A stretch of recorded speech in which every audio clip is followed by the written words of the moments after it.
Ay, kayo naman sobra. Ay, ano na palang oras? Wala pa naman akong naisip na content. Oras na pala. Si tropa kaya? Pupuntahin ko. Ah, oo.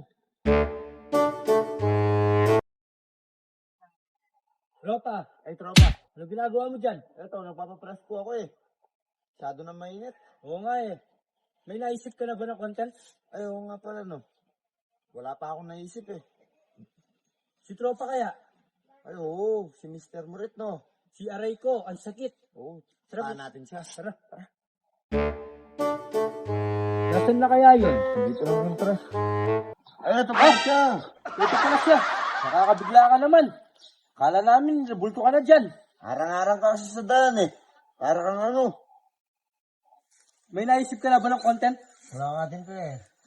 Oo nga pala. Wala pa tayong content. Kaya nga pumunta kami dito para tanungin ka. Oo. Magigit ko eh pre. Tapos tanungin ko na lang. Bagong gupit to, pre. Oo nga, bagong gupit. Saan kaya nagpagupit to?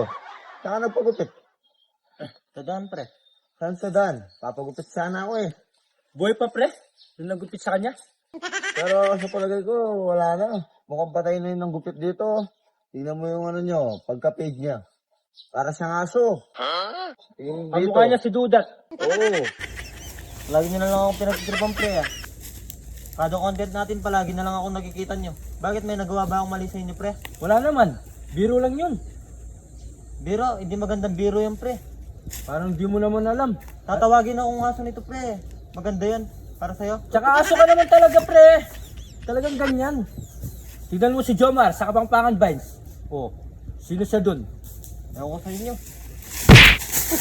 Oops! Sama siguro!